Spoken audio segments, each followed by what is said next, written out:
Atenção! Começa agora uma teleaula de História do Ensino Fundamental.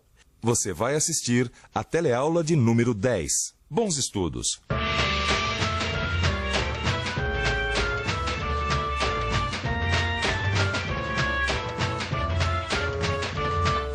O que você faria se eu te levasse para um país desconhecido para trabalhar 18 horas por dia, sem salário e sem mordomia nenhuma? Nos nossos dias, essa situação parece até uma brincadeira, mas foi exatamente isso que aconteceu com os africanos durante muito tempo. A longa luta contra essa opressão chamada escravidão é o assunto da nossa aula de hoje. Boa tarde, amigo. Tarde. Pra onde nós vamos? Hotel Colonial na Rua Pau Brasil. Sabe onde é? Deixa eu ver. Mas tá movimentado aí. O que é isso? É uma feira? Não, é o encontro dos movimentos afro-brasileiros. Qual é o tema do encontro? Você me desculpe a curiosidade, eu gosto de saber de tudo. Tudo bem. Eu gosto de um bom papo. Estamos discutindo a participação do negro na formação do país. Ixi, Maria, mas assunto é o que não vai faltar, hein? Tem toda a razão você. Mas tem muita gente que não pensa nisso, não. Até hoje tem gente que não entende a importância dos negros africanos na história do nosso país.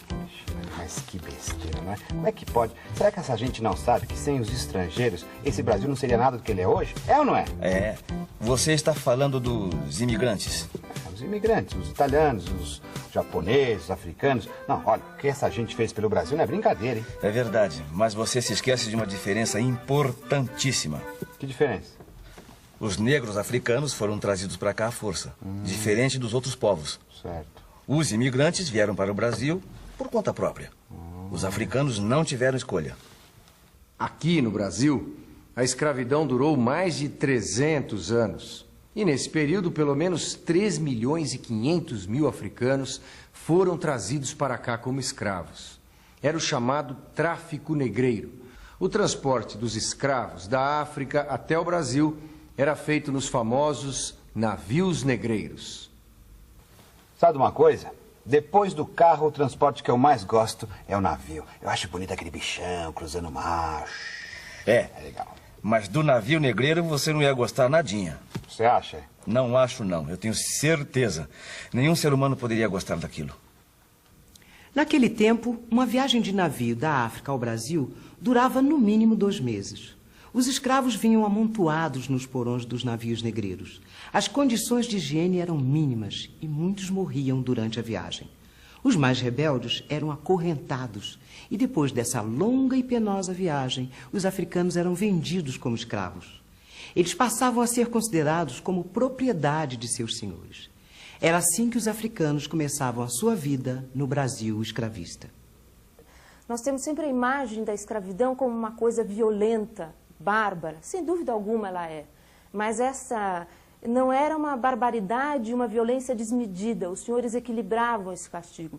Por exemplo, a gente conhece a figura do escravo sendo açoitado no pelourinho. É sempre açoitar um escravo para que todos os outros aprendam na pele daquele que está sofrendo. Não era possível manter todos os escravos sobre o açoite. A simples presença do chicote e do próprio pelourinho no centro de uma cidade, por exemplo, já é o exemplo do domínio senhorial. E é contra esse domínio que os escravos lutavam, fugindo, se aquilombando, ou de várias e várias formas, cotidianamente. Muitas vezes os escravos conseguiam juntar algum dinheiro, que era chamado de pecúlio, e compravam a alforria preferencialmente das mulheres, para que os filhos pudessem nascer livres. Eles conseguiam pedaços de terra para plantar as roças e poder conseguir alimento de uma forma diferente, manter as suas casas. É claro que os escravos consideravam isso como direitos deles, depois de tradições de lutas que se formaram durante os séculos da escravidão. Nossa senhora, mas o trânsito tá ruim por aqui, hein? Ô, amigo, eu conheço um caminho diferente aí. Ele dá uma incumpridada, mas tudo bem, a gente vai sair dessa loucura. Você topa? Topo. Faço qualquer negócio para fugir de engarrafamento. Olha, por falar em fugir, será que os africanos não pensaram em fugir daquela vida sofrida que eles levavam, não? Pensavam e muito. Muitos tentavam fugir desde quando eram capturados lá na África. É mesmo? Só que fugir não era nada fácil não, hein? A maioria dos escravos trabalhava em fazendas. E a primeira dificuldade para a fuga era despistar o feitor, que era o encarregado de vigiar o trabalho. Depois do feitor, ele tinha uma tarefa mais difícil ainda: se livrar do capitão do mato, o perseguidor de escravos fugidos. Se a fuga falhava, o escravo era punido severamente para servir de exemplo para os outros.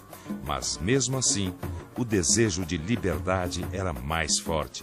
E milhares de escravos fugiam. Mas eles fugiam para onde? Voltar para a África que não dava, na verdade? Não, a África ficava muito longe. Normalmente eles fugiam para um quilombo. Quilombo? Olha, esse nome não me é estranho, mas agora minha memória está falhando, viu?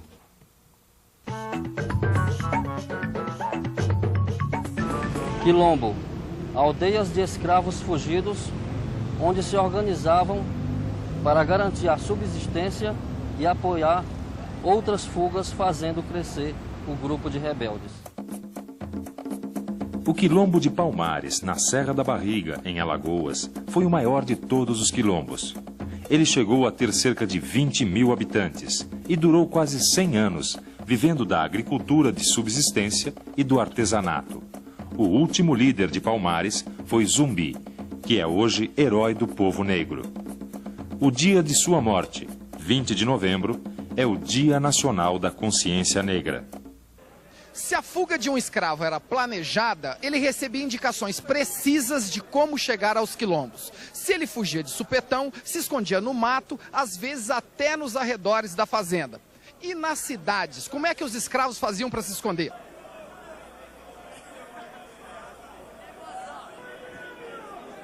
Você viu um cara de gravata por aqui? Eu vi agora há pouquinho, ele saiu para lá, um cara de jaleco azul. Era esta a tática utilizada pelos escravos que fugiam para as cidades. Eles se misturavam com pessoas parecidas com eles. Assim ficava muito difícil de encontrar. No caso, os escravos se misturavam com negros e mulatos libertos que circulavam pelas ruas. Isso passou a acontecer no século XIX, quando as cidades ficaram grandinhas. Mas me conta uma coisa, nessas cidades já grandinhas, eles não se organizavam para lutar pela liberdade? É claro. Já no século XIX, muita coisa estava mudando. Sei. Imagina só, Rio de Janeiro, Salvador, Recife, eram cidades onde viviam muitos negros africanos. Sei. A todo momento estourava uma rebelião. Ah, é? Em Salvador, por exemplo, aconteceu a famosa Revolta dos Malês, quando os escravos tomaram a cidade por vários dias. Interessante. Aliás, por falar em Salvador, eu estava me lembrando. Lá na Bahia, o pessoal até hoje usa palavras africanas no dia a dia, não é isso? Não é só na Bahia, não. É no Brasil inteiro. Você mesmo. Você, com certeza, está acostumado a usar palavras de origem africana e nem sabe. É? O brasileiro está acostumado a falar palavras de várias línguas. Inglês, hot dog. Francês, sutiã. Italiano, espaguete. Mas será que o brasileiro conhece alguma palavra africana? Vamos ver. Ô, brasileiro, por favor. Por favor, pera aí. Você conhece alguma palavra africana? Africana? É. Não. Nenhuma? Nenhuma. Não. Conheço, mas não lembro. Nenhuma. Como é o nome dessa fruta? Banana? Essa banana é da África, né? Conhece alguma outra? Não. Tem muitas outras, olha só. Quindim? Samba. Vatapá, cafuné, macumba, banzo, bunda. Amaz é água. quilombo. O negro é sabido, ele é importantíssimo na cultura brasileira de uma maneira geral. A começar pela língua. A influência de palavras africanas nos deu um vocabulário grande e que criou uma diferença entre o português falado em Portugal e o português falado no Brasil. A religião, os africanos conseguiram fazer no Brasil um outro tipo de religião, que o brasileiro, de maneira geral, o católico, ele é um pouco espírita, afro-brasileira, mas grande parte. E quase todos os afros brasileiros que são de candomblé ou de umbanda são católicos também. Na música, aí que o negro mesmo influenciou bastante. O Brasil é o país mais rico musicalmente do mundo. dada a sua variedade de ritmos. Uma outra coisa importante que o Brasil tem é a culinária nossa. A nossa culinária ela é fantástica, o Brasil é muito grande. Então, os africanos influenciaram totalmente a comida baiana, a cozinha baiana. A feijoada carioca também foi criada pelos negros. Agora, eu acho que foi mesmo fundamental na língua, porque isso uniu o Brasil todo. O Brasil tem um swing na língua, tem um balanço no falar, com algumas diferenciações regionais, mas todas baseadas muito na língua africana, que enriqueceu bastante o nosso vocabulário. Puxa vida, mas o Brasil tem muito tempero africano, não é mesmo? Pois é, mas como eu estava dizendo antes, o século XIX foi o tempo em que a liberdade passou a ser finalmente considerada um direito de todos. A escravidão passou a ser combatida no Brasil e em todos os outros países da América. Mas já estava mais do que na hora dessa história acabar, não é isso?